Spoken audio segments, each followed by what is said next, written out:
Hello friends, welcome to our YouTube channel learn with NH. आज के इस video के अंदर हम दोस्तों राष्ट्रीय शिक्षा नीति एनईपी 2020 से संबंधित आपका जो टॉपिक दिया गया है रीड लेवल 1 और लेवल 2 के अंदर, इसके बारे में बात करने वाले हैं।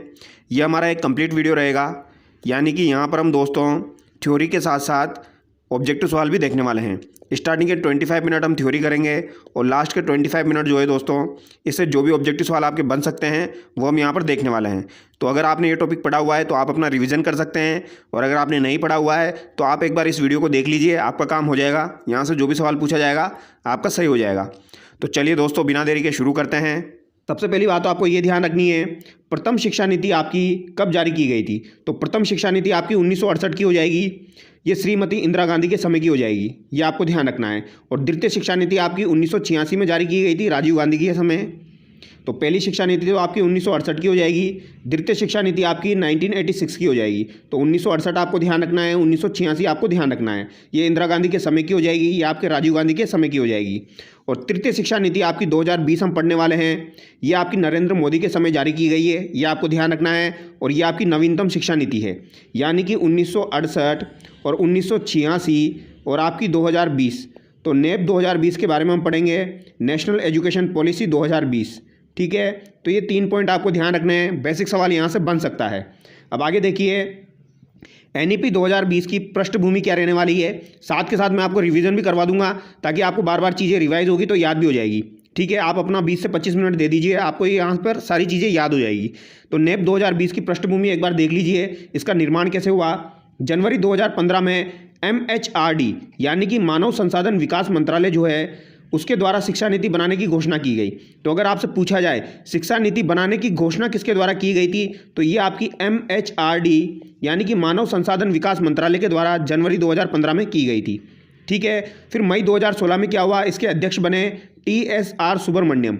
ये आपको ध्यान रखना है, जो कि कैबिनेट सचिव थे। तो ये TSR सुब्रमण्यम जो थे, ये मई 2016 में इसके अध्यक्ष बने थे। लेकिन इनके अध्यक्ष बनने के बाद एक और नए अध्यक्ष बने, ये आपको ध्यान रखना है। जून 2017 में इसके नए अध्यक्ष आपके डॉक्टर कृष्णा स्वामी कस्तूरी रंगन बने थे, ये आपको ध्यान रखना है। ठीक है, डॉक्टर कृष्णा स्वामी कस्तूरी रंगन बने थे, और ये आपके इंपॉर्टेंट है, ये एग्जाम में पूछे जाते हैं। ठीक है, तो सबसे पहले तो क्या हुआ, ये पॉइंट आपको ध्यान रखना है। जनवरी 2015 में मानव संसाधन विकास मंत्रालय द्वारा शिक्षा नीति बनाने की घोषणा की गई। तो घोषणा किसने की, MHRD के द्वारा की गई। और 2016 में आपका अध्यक्ष कौन बना, TSR सुब्रमण्यम बना। लेकिन जून 2017 में नए अध्यक्ष कौन बने, डॉक्टर कृष्णा स्वामी कस्तूरी रंगन बने, ये आपको ध्यान रखना है। फिर 29 जुलाई 2020 को क्या हुआ, 29 जुलाई 2020 को नई शिक्षा नीति जारी की गई, ये आपको ध्यान रखना है। 29 जुलाई 2020 को आपकी नई शिक्षा नीति जारी की गई, ये आपसे एग्जाम में पूछा जा सकता है। कब जारी की गई, 29 जुलाई 2020 को। और जब यहाँ पर MHRD था, मानव संसाधन जो विकास हमने पढ़ा दोस्तों, मानव संसाधन विकास मंत्रालय जो है, इसको समाप्त कर दिया गया और इसकी जगह नया मंत्रालय बना गया, शिक्षा मंत्रालय। ठीक है, मिनिस्ट्री ऑफ एजुकेशन का निर्माण किया गया, इसकी जगह शिक्षा मंत्रालय का निर्माण किया गया, ये आपको ध्यान रखना है। ठीक है, तो नई शिक्षा नीति जारी की गई आपकी रमेश पोखरियाल निशंक के द्वारा, ये आपको ध्यान रखना है। रमेश पोखरियाल निशंक के द्वारा यहाँ पर नई शिक्षा नीति जारी की गई आपकी। और MHRD जो था, इसको समाप्त कर दिया गया और इसकी जगह शिक्षा मंत्रालय मिनिस्ट्री ऑफ एजुकेशन को बनाया गया, ये आपको ध्यान रखना है। अब यहाँ पर दोस्तों जो नई शिक्षा नीति हम पढ़ने वाले हैं, इसमें 4 भाग है आपके, और इसमें 27 अध्याय है, ये आपको ध्यान रखना है। तो यहाँ पर 27 अध्याय है। स्कूल शिक्षा, उच्च शिक्षा, केंद्रीय विचारणीय मुद्दे और क्रियान्विति, ये 4 भाग इसके हो जाएंगे, ये आपको ध्यान रखना है। स्कूल शिक्षा, उच्च शिक्षा, केंद्रीय विचारणीय मुद्दे और क्रियान्विति।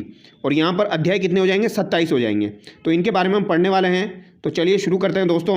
एक ही वीडियो में मैं आपका कंप्लीट करवा दूंगा, 20 से 25 मिनट का वीडियो रहेगा ये। ठीक है, नई शिक्षा नीति की आवश्यकता क्यों पड़ी। तो नई शिक्षा नीति की आवश्यकता क्यों पड़ी, सतत विकास लक्ष्य जो होता है आपका SDG, तो सतत विकास लक्ष्य SDG 04 को प्राप्त करने के लिए नई शिक्षा नीति बनाई गई। तो नई शिक्षा नीति आपकी SDG जो इंडेक्स होते हैं दोस्तों, उसमें SDG 04 को प्राप्त करने के लिए नई शिक्षा नीति बनाई गई। SDG 04 यानी सार्वभौमिक गुणवत्ता शिक्षा, सार्वभौमिक गुणवत्ता शिक्षा, ये आपको ध्यान रखना है। SDG 04 में क्या है आपका, सार्वभौमिक गुणवत्ता शिक्षा। SDG 01 होता है, 02 होता है, 03 होता है, इसी तरीके से है सार्वभौमिक गुणवत्ता शिक्षा, ये आपको ध्यान रखना है। ठीक है, तो इसको प्राप्त करने के लिए दोस्तों, सतत विकास लक्ष्य को प्राप्त करने के लिए नई शिक्षा नीति की जरूरत पड़ी। अब नेप 2020 के आधार स्तंभ क्या है वो हम देख लेते हैं। तो नेप 2020 के आपके आधार स्तंभ क्या हो जाएंगे, एनईपी के ए, ट्रिपल ए और ई क्यू हो जाएगा।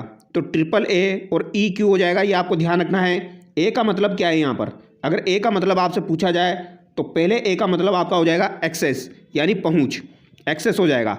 दूसरे ए का मतलब आपका अफोर्डेबिलिटी हो जाएगा, यानी वहनीयता या किफ़ायती। अफोर्डेबिलिटी आपको ध्यान रखना है, ठीक है, इन्हें इंग्लिश में याद रखें, ज़्यादा फायदा रहेगा। अकाउंटेबिलिटी, और तीसरे ए का मतलब अकाउंटेबिलिटी हो जाएगा। अकाउंटेबिलिटी का मतलब उत्तरदायित्व होता है। ई का मतलब आपका इक्विटी हो जाएगा, इसका मतलब समानता होता है। और क्यू का मतलब क्वालिटी हो जाएगा, जिसका मतलब आपका गुणवत्ता हो जाएगा। तो यहाँ पर आपके ट्रिपल ए और ई क्यू जो है ये आधार स्तंभ है, ये आपको ध्यान रखना है।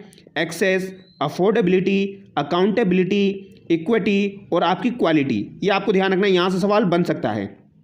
अब आगे देखिए, शिक्षा नीति के मार्गदर्शक सिद्धांत क्या है। तो शिक्षा नीति के जो मार्गदर्शक सिद्धांत है वो क्या है आपके, शिक्षा एक सार्वजनिक सेवा है। बिल्कुल, शिक्षा एक सार्वजनिक सेवा है, तो ये मार्गदर्शक सिद्धांत के अंतर्गत आता है। शिक्षक शिक्षा की दूरी है, प्रत्येक बाल में विशिष्ट योग्यताएं होती है। तो प्रत्येक बालक में विशिष्ट योग्यताएं होती है, उनकी पहचान करना और विकास करना, मानवीय एवं संविधान के मूल्यों का विकास करना, जैसे कि समानता, न्याय, स्वतंत्रता, ऐसे मूल्यों का विकास करना, ये मार्गदर्शक सिद्धांत है। स्कूल स्तर पर संकाय या वर्ग को समाप्त किया जाएगा। तो स्कूल स्तर पर संकाय या वर्ग को समाप्त किया जाएगा, ये इसका सिद्धांत है। सीखने सिखाने की प्रक्रिया का CCE अभिन्न अंग हो। तो सीखने और सिखाने की जो प्रक्रिया है उसमें CCE अभिन्न अंग हो। CCE क्या है ये अभी हम आगे देखेंगे। रचनात्मक आकलन पर बल देना, तो रचनात्मक आकलन पर बल दिया जाएगा। एक तो आपका योगात्मक आकलन होता है, एक रचनात्मक आकलन होता है। तो यहाँ पर आपका रचनात्मक आकलन पर बल दिया जाएगा, ये आपको ध्यान रखना है, इंपॉर्टेंट पॉइंट है, ठीक है। अब आगे देखिए, नई शिक्षा नीति की क्या विशेषताएं हैं, ये आपसे पूछा जा सकता है। 4 ऑप्शन दिए जाएंगे, इनमें से कौन सी विशेषता नहीं है, इस तरीके का सवाल पूछा जा सकता है। तो क्या विशेषता है, सार्थक। तो पहली विशेषता है सार्थक। नेप 2020 को क्रियान्वित करने के लिए शिक्षा मंत्रालय द्वारा जारी दिशा निर्देश। तो नेप 2020 को क्रियान्वित करने के लिए शिक्षा मंत्रालय द्वारा जारी दिशा निर्देश जो है वो आपके सार्थक के तहत है, ये आपको ध्यान रखना है। शिक्षा मंत्रालय MOE की स्थापना करना, ये शिक्षा नीति का विशेषताएं हैं। तो शिक्षा मंत्रालय की स्थापना करना, अगस्त 2020 को इसका गठन हुआ था शिक्षा मंत्रालय का। मिनिस्ट्री ऑफ एजुकेशन, ये आपको ध्यान रखना है, अगस्त 2020 को इसका गठन हुआ था, हो सकता है डेट पूछ ली जाए। सकल घरेलू उत्पाद GDP का 6% बजट का प्रावधान किया गया। तो 6% बजट का प्रावधान किया गया, ये भी आपको ध्यान रखना है। GDP के 6% बजट का इसमें प्रावधान किया गया। अब यहाँ पर सवाल जो बनेगा वो यहाँ से बनेगा, सबसे इंपॉर्टेंट सवाल आपका यहाँ से बनेगा दोस्तों। नवीन पैटर्न पद्धति यहाँ पर लागू की गई है, ये आपको ध्यान रखना है। नवीन पैटर्न पद्धति यहाँ पर लागू की गई है। 5+3+3+4, यानी कि 15 वर्षीय आपकी नवीन पैटर्न नीति लागू की गई है। 5+3+3+4, यानी बालक 3 से 18 वर्ष की यहाँ पर पूरी प्लानिंग कर दी गई है। 3 वर्ष में उसका एडमिशन होगा और 18 वर्ष तक की जो प्लानिंग है वो क्या है, 5+3+3+4, ये आपको ध्यान रखना है। ये कैसे है, एक बार इसको समझ लीजिए। यहाँ पर 4 स्टेज है। आपका सबसे पहला स्टेज है फाउंडेशन स्टेज। फाउंडेशन स्टेज जो होता है दोस्तों, इसमें कक्षा 1 व 2, पूर्व प्राथमिक से कक्षा 1 और 2 यहाँ पर शामिल है। 5 वर्ष यानी 3 वर्ष से लेकर 8 वर्ष तक दोस्तों आपका कक्षा 1 से 2 तक वो पढ़ेगा, ये आपको ध्यान रखना है। यानी पूर्व प्राथमिक जो कक्षाएं होती है उनको मिला के और कक्षा 1 और 2 को मिला के 5 वर्ष जो हमने डिसाइड किया है, 5 वर्ष, ये 3 से 8 वर्ष तक रहेगा, ठीक है। तो इसको टुकड़ों में बांट लीजिए आप। 3 से 8 वर्ष हो जाएगा, फिर आपका 8 से 11 वर्ष हो जाएगा, फिर आपका 11 से 14 वर्ष हो जाएगा, फिर आपका 14 से 18 वर्ष का हो जाएगा। अब यहाँ पर फाउंडेशन स्टेज तो आपका 3 से 8 वर्ष वाले में कक्षा 2 तक वो पढ़ाई करेगा, ठीक है। फिर आपका प्री स्टेज आ जाएगा, इसमें वो कहाँ तक पढ़ाई करेगा, अब देख लीजिए। 3 वर्ष की पढ़ाई वो और करेगा, यानी कि वो आपका 3 से 5 वर्ष तक की पढ़ाई करेगा। 3, 4, 5, 8 से 11 वर्ष तक प्री स्टेज में। फिर उसके बाद आपका मिडिल स्टेज आ जाएगा। मिडिल स्टेज में वो 3 वर्ष तक फिर से पढ़ाई करेगा, 11 से 14 वर्ष तक, कक्षा 6 से 8 तक, ये आपको ध्यान रखना है। यानी पहले 5 वर्ष में वो कक्षा 2 तक पढ़ेगा, फिर वो 3 से 5 तक पढ़ेगा, फिर आपका 6 से 8 तक पढ़ेगा, और फिर जो आपका अंतिम बच रहा है 5+3+3+4, तो 4 वर्ष यानी 14 से 18 वर्ष में वह कक्षा 9 से 12 तक पढ़ेगा। तो ये कक्षा 12 तक की आपकी प्लानिंग हो चुकी है, और इसे क्या कहा जाएगा, माध्यमिक स्टेज कहा जाएगा। तो ये आपको ध्यान रखना है दोस्तों। सबसे पहला फाउंडेशन स्टेज है, फिर प्रीपरेटरी स्टेज है, फिर आपका मिडिल स्टेज आता है, फिर आपका माध्यमिक स्टेज आता है। ठीक है, तो ये पद्धति आपको ध्यान रखनी, 5+3+3+4, या तो ये एग्जाम में पूछी जाएगी। 3 से 18 वर्ष एग्जाम में पूछा जा सकता है, और इनमें से आपकी कोई सी भी स्टेज देकर एग्जाम में पूछा जा सकता है। Foundation stage, preparatory stage, middle stage, माध्यमिक स्टेज, मैंने आपको अच्छे से समझा दिया है, तो इसको ध्यान रखना है। आगे देखिए, उपरोक्त नवीन पैटर्न को लागू करने के लिए पीएम श्री योजना आपकी शुरू की गई। तो पीएम श्री योजना जो है ये उपयुक्त पैटर्न को लागू करने के लिए शुरू की गई है। ठीक है, पीएम श्री योजना आपकी 5 सितंबर 2022 को शुरू की गई थी। कब शुरू की गई थी? 5 सितंबर 2022 को शुरू की गई थी। और एक बार एग्जाम में इसकी फुल फॉर्म भी पूछी गई है, प्रधानमंत्री स्कूल फॉर राइजिंग इंडिया। प्रधानमंत्री स्कूल फॉर राइजिंग इंडिया 5 सितंबर 2022 को शुरू की गई। ये आपको ध्यान रखना है दोस्तों। ठीक है, ये आपकी इंपॉर्टेंट है, ये एग्जाम में एक बार आ चुकी है तो फिर से आ सकती है। प्रधानमंत्री स्कूल फॉर राइजिंग इंडिया 5 सितंबर 2022 को शुरू की गई। ठीक है, प्रथम चरण में 14,500 स्कूल खोले जाएंगे। तो प्रथम चरण में क्या करेंगे? पीएम श्री योजना के तहत आपके 14,500 स्कूल खोले जाएंगे। कितने स्कूल खोले जाएंगे? 14,500 स्कूल खोले जाएंगे। पहले चरण में प्रत्येक ब्लॉक में 2 स्कूल खोलने का प्रस्ताव है। राजस्थान ब्लॉक 358 × 2 करेंगे तो 716 हो जाएगा, यानी 358 ब्लॉक है, इसको 2 से मल्टीप्लाई करेंगे तो 716 हो जाएगा, क्योंकि प्रत्येक ब्लॉक में 2 स्कूल खोले जाने का प्रस्ताव है। और ब्लॉक कितने टोटल? 358 है, तो 358 को 2 से मल्टीप्लाई करेंगे तो टोटल कितने हो जाएंगे आपके? 716 स्कूल हो जाएंगे। ये आपको ध्यान रखना है। और 14,500 स्कूल खोले जाएंगे आपके प्रथम चरण में। और ब्लॉक के हिसाब से अगर आपसे पूछा जाए तो प्रत्येक ब्लॉक में 2 स्कूल खोले जाएंगे, और अगर वो टोटल पूछे तो 716 हो जाएंगे। ठीक है, क्योंकि 358 ब्लॉक है। अब आगे देखिए, राष्ट्रीय शिक्षा नीति के अध्याय हम पढ़ने वाले हैं। पहला अध्याय आप देखिए, अध्याय 1 जो है वो आपका ECCE से संबंधित है। किससे संबंधित है? ECCE से संबंधित है। इसकी फुल फॉर्म आपको ध्यान रखनी है, early childhood care and education. Early childhood care and education, ये आपको ध्यान रखना है, प्रारंभिक बचपन देखभाल एवं शिक्षा। तो पहला अध्याय जो है वो ECCE से संबंधित है, early childhood care and education. ये आपको ध्यान रखना है दोस्तों। ठीक है, इसमें क्या रहेगा? 2030 तक 3 से 8 वर्ष तक के बच्चों को ECCE उपलब्ध करवाया जाएगा। यानी 3 से 8 साल का जो बच्चा है दोस्तों, 3 से 8 साल का जो बच्चा है आपका, उसको 2030 तक ECCE यानी early childhood care and education उपलब्ध करवाया जाएगा। ये आपको ध्यान रखना है। और उसकी पाठ्यचर्या क्या रहेगी? करिकुलम क्या रहेगा? 8 वर्ष तक की शिक्षा के लिए एक पाठ्यचर्या का निर्माण किया गया, जिसे NCF ECCE कहा जाता है। तो एक पाठ्यचर्या का निर्माण किया गया है 8 वर्ष तक की शिक्षा के लिए, तो ये कौन सी हो जाएगी? आपकी NCF ECCE हो जाएगी। ये आपको ध्यान रखना है। इसे क्या कहा गया है? NCF ECCE कहा गया है। तो ये पॉइंट आपको ध्यान रखना है। Early childhood care and education जो है 2030 तक 3 से 8 वर्ष तक के बच्चों को उपलब्ध करवाया जाएगा। 8 वर्ष तक की शिक्षा के लिए एक पाठ्यचर्या का निर्माण किया जाएगा। अब आप आगे देखिए, एजुकेशन 2 प्रकार की होती है आपकी, अनौपचारिक शिक्षा होती है और एक आपकी औपचारिक शिक्षा होती है।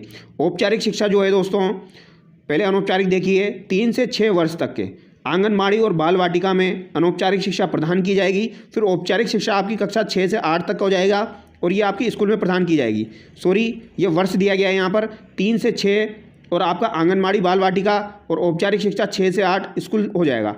ये आपको ध्यान रखना है। ठीक है, तो अनौपचारिक शिक्षा और औपचारिक शिक्षा ये आपसे पूछा जा सकता है कितने प्रकार की होती है? 2 प्रकार की होती है, अनौपचारिक और औपचारिक। और 3 से 6 के लिए आंगनबाड़ी बाल वाटिका है, और 6 से 8 के लिए स्कूल हो जाएगा। आगे देखिए, यहाँ पर अध्याय 2 दिया गया है, FLN।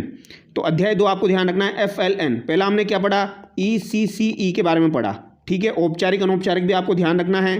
ठीक है, सिंपल सा सवाल बन के आएगा दोस्तों। और यहाँ पर ये आपको ध्यान रखना है 3 से 6, 6 से 8। FLN जो है फाउंडेशनल लिटरेसी एंड न्यूमेरेसी। तो फाउंडेशनल लिटरेसी एंड न्यूमेरेसी जो है दोस्तों, बुनियादी साक्षरता एवं संख्या ज्ञान, ये आपका अध्याय 2 हो जाएगा।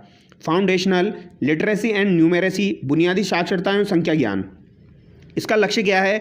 2025 तक 9 वर्ष तक के बच्चों को पढ़ना लिखना व संख्याओं का ज्ञान करवाना। तो 9 वर्ष के जो बच्चे हैं उनको दोस्तों पढ़ना लिखना और जो संख्याएं हैं उनका ज्ञान करवाना जो है वो कब तक करवाना है? 2025 तक। ये आपको ध्यान रखना है। जबकि हमने ECCE में पढ़ा था 2030 तक दोस्तों क्या करवाना है?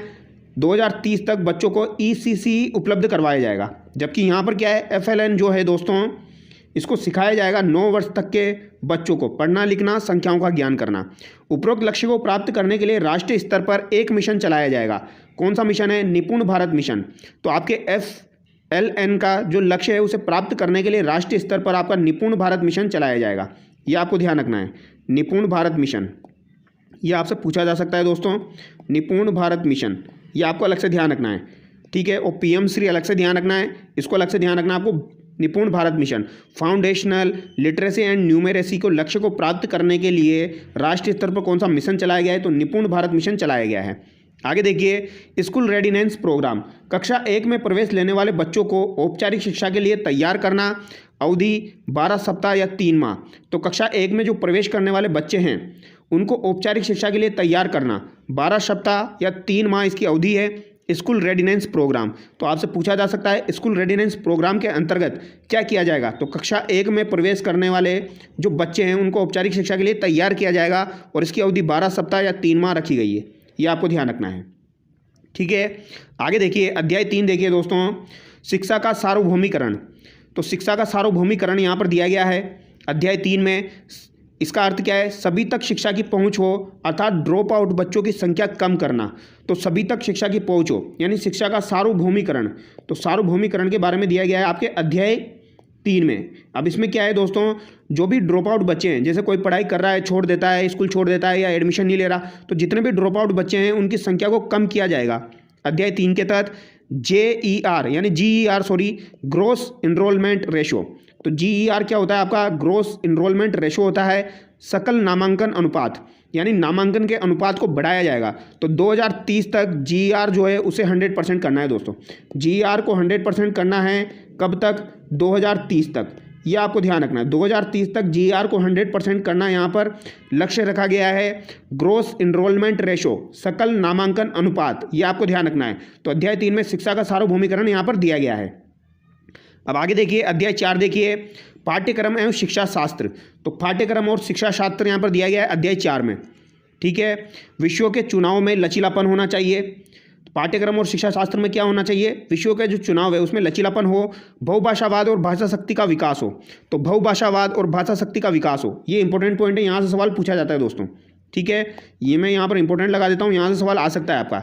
तो विषयों के चुनाव में लचीलापन हो, पहली बात तो ये लचीलापन आपको ध्यान रखना है, बहुभाषावाद ध्यान रखना है, भाषा शक्ति का विकास हो, ठीक है। कक्षा 5वीं तक मातृभाषा में और आवश्यकता पड़े तो 8वीं तक भी बढ़ाया जा सकता है। तो कक्षा 5 तक बच्चे को मातृभाषा में पढ़ाया जाएगा और अगर ज़रूरत पड़ जाएगी तो दोस्तों 5 वर्ष 5वीं के बाद में 8वीं तक भी दोस्तों आपके इसको बढ़ाया जा सकता है। यानी कक्षा 5 तक आपको मातृभाषा में पढ़ाया जाएगा और कक्षा 8वीं तक इसे ज़रूरत पड़ने पर बढ़ाया जा सकता है, ये आपको ध्यान रखना है, ठीक है। तो नॉर्मली पूछा जाएगा तो कक्षा 5वीं तक, लेकिन बढ़ाया भी जा सकता है। योगात्मक आकलन की जगह रचनात्मक आकलन यहाँ पर किया जाएगा, ये पॉइंट आपको ध्यान रखना है। तो अभी तक मैंने आपको क्या बताया? बहुभाषावाद, लचीलापन, कक्षा 5वीं तक मातृभाषा में, जरूरत पड़ेगी तो 8वीं तक, और रचनात्मक आकलन किया जाएगा, रचनात्मक आकलन पर बल दिया जाएगा। और सबसे इंपॉर्टेंट ये है आपका दोस्तों, बहुआयामी होलिस्टिक रिपोर्ट कार्ड तैयार किए जाएंगे। तो बहुआयामी होलिस्टिक रिपोर्ट कार्ड आपके तैयार किए जाएंगे, ये भी आपको ध्यान रखना है। कौन से रिपोर्ट कार्ड? बहुआयामी होलिस्टिक रिपोर्ट कार्ड यहाँ पर तैयार किए जाएंगे, अर्थात 360 डिग्री का आकलन होगा। तो 360 डिग्री आकलन हो, ये आपको ध्यान रखना है।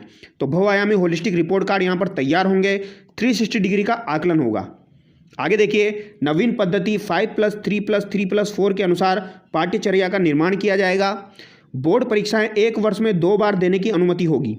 तो 1 वर्ष में 2 बार देने की अनुमति हो, ये यहाँ पर प्रावधान रखा गया है NEP 2020 के अंतर्गत। तो 1 वर्ष में भैया 2 बार परीक्षाएं देने की अनुमति हो, बोर्ड परीक्षाएं, एक तो आपकी मुख्य परीक्षा और एक आपकी सुधार परीक्षा, इस तरीके से दोस्तों, ठीक है।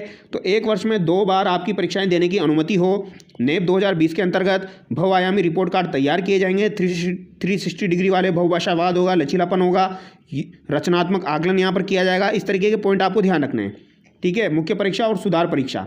आगे देखिए, राष्ट्रीय स्तर पर एक आकलन या मूल्यांकन केंद्र स्थापित करना, जिसे परख कहा जाएगा। तो राष्ट्रीय स्तर पर यानी नेशनल लेवल पर एक आकलन या मूल्यांकन केंद्र स्थापित किया जाएगा, जिसे क्या कहा जाएगा? परख कहा जाएगा। यानी नेशनल लेवल पर एक ही मूल्यांकन केंद्र हो, यानी सबका मूल्यांकन एक ही तरीके से हो, तो एक आकलन या मूल्यांकन केंद्र स्थापित होगा, जिसे परख कहा गया है। ठीक है। और राजस्थान में से क्या कहा जाता है, असेसमेंट सेल यानी आकलन प्रकोष्ठ कहा गया है। तो राजस्थान में से परख को ही आकलन प्रकोष्ठ कहा गया है। यह RSCRT उदयपुर द्वारा संचालित है। तो अगर पूछा जाए परख या फिर आकला, आपका राजस्थान में आकलन प्रकोष्ठ जो है ये किसके द्वारा संचालित है, तो ये RSCRT उदयपुर के द्वारा संचालित है। ये आपको ध्यान रखना है, RSCRT उदयपुर के द्वारा ये संचालित है। अब आगे देखिए अध्याय 5 देखिए दोस्तों, शिक्षक टीचर 2030 तक न्यूनतम योग्यता 4 वर्षीय एकीकृत B.Ed डिग्री होगी। तो आपसे सवाल पूछा जाएगा जो शिक्षक होगा दोस्तों उसकी 2030 तक न्यूनतम योग्यता कितनी होगी, तो 4 वर्षीय एकीकृत B.Ed डिग्री होगी। ये आपको ध्यान रखना है, 4 वर्षीय आपकी एकीकृत B.Ed डिग्री होगी। और ये सवाल इंपॉर्टेंट है, ये पूछा जाएगा। सामान्य क्षेत्रों में छात्र और शिक्षक का अनुपात कितना रहेगा, 30:1 रहेगा। तो सामान्य क्षेत्र, जनरल क्षेत्र जो है दोस्तों, आपके जनरल एरिया जो है जहाँ पर नॉर्मली बच्चा आ रहा है पढ़ने, वहाँ पर तो छात्र और शिक्षक का अनुपात कितना रहेगा, 30:1 रहेगा। लेकिन कुछ इलाके आपके ऐसे भी हैं जो शैक्षिक दृष्टि से काफ़ी ज़्यादा पिछड़े हैं। तो पिछड़े क्षेत्रों में छात्र और शिक्षक का अनुपात कितना रहेगा, तो ये 25:1 रहेगा। ये भी आपको ध्यान रखना है, कितना रहेगा, 25:1 रहेगा। तो 30:1 और 25:1 दोनों आपको ध्यान रखना है, ठीक है। जनरल एरियाज में पूछा जाए तो 30:1 है, लेकिन पिछड़े एरिया में पूछा जाए तो 25:1 है। ये आपको ध्यान रखना है। और 4 वर्षीय एकीकृत B.Ed डिग्री होगी, 2030 तक न्यूनतम योग्यता आपका कंप्लीट होने वाला है दोस्तों। सतत व्यावसायिक विकास CPD के लिए प्रतिवर्ष शिक्षक को न्यूनतम 50 घंटे का प्रशिक्षण में भाग लेना अनिवार्य है। तो भैया प्रतिवर्ष शिक्षक को न्यूनतम 50 घंटे जो है इसको प्रशिक्षण में भाग लेना अनिवार्य है। प्रशिक्षण में भाग लेना क्यों अनिवार्य है, क्योंकि शिक्षक भी तो सीखेगा, ठीक है। तो सतत व्यावसायिक विकास CPD के लिए प्रतिवर्ष शिक्षक को 50 घंटे का प्रशिक्षण में भाग लेना अनिवार्य है। कितने घंटे, प्रतिवर्ष 50 घंटे, ज़्यादा नहीं है, 50 घंटे उसको प्रतिवर्ष भाग लेने का प्रावधान रहेगा। शिक्षक शिक्षा के लिए राष्ट्रीय स्तर की पाठ्यचर्या जारी करना, जिसे NCFTE कहा जाएगा। तो शिक्षक शिक्षा के लिए, तो शिक्षक की शिक्षा के लिए भी राष्ट्रीय स्तर पर पाठ्यचर्या जारी की जाएगी। तो उसके लिए भी पाठ्यचर्या रहेगी, उसे क्या कहा जाएगा, NCFTE कहा जाएगा। यानी शिक्षक भी पढ़ो भैया, तो शिक्षक के लिए पाठ्यचर्या रहेगी, NCFTE कहा जाएगा जिसे, ठीक है। अध्याय 6 देखिए, समता मूलक एवं समावेशी शिक्षा। तो समता मूलक एवं समावेशी शिक्षा जो है दोस्तों आपकी, इसके अंतर्गत देखिए आप अध्याय 6 में दिया गया है, समाज के शैक्षिक दृष्टि से पिछड़े क्षेत्र को यानी सेज, स्पेशल एजुकेशन जोन जिसे कहा जाता है, विशेष शिक्षा क्षेत्र कहा जाएगा। तो समाज के शैक्षिक दृष्टि से जो पिछड़े क्षेत्र हैं उनको क्या कहा जाएगा, उन्हें सेज कहा जाएगा, स्पेशल एजुकेशन जोन कहा जाएगा। तो ये याद रह जाएगा, पिछड़े क्षेत्र में जो है शैक्षिक दृष्टि से उन्हें सेज कहा जाएगा। लड़कियों के लिए गुणात्मक शिक्षा उपलब्ध करवाने के लिए जेंडर इंक्लूजन फंड खोला जाएगा। तो जेंडर इंक्लूजन फंड खोला जाएगा लड़कियों को गुणात्मक शिक्षा उपलब्ध कराने के लिए। तो भैया यहाँ पर लड़कियों को जो है वो गुणात्मक शिक्षा उपलब्ध करवाई जाएगी, उसे क्या कहा जाएगा, उसे जेंडर एजुकेशन फंड कहा जाएगा। ये आपको ध्यान रखना है, ठीक है। CWSN बच्चों को गुणात्मक शिक्षा उपलब्ध कराने के लिए कार्य योजना बनाई जाएगी। तो CWSN बच्चों को गुणात्मक शिक्षा उपलब्ध कराने के लिए कार्य योजना भी यहाँ पर बनाई जाएगी, ये भी आपको ध्यान रखना है। अब यहाँ पर अध्याय 7 देखिए, स्कूल कॉम्प्लेक्स यानी विद्यालय परिसर जो है उसके बारे में देखिए। विद्यालय परिसर की अवधारणा सर्वप्रथम किसके द्वारा दी गई थी, कोठारी आयोग के द्वारा दी गई थी 1964-66 में, ठीक है। कोठारी आयोग की स्थापना 1964 में की गई थी। तो विद्यालय परिसर की अवधारणा सर्वप्रथम कोठारी आयोग ने 1964-66 में दी थी।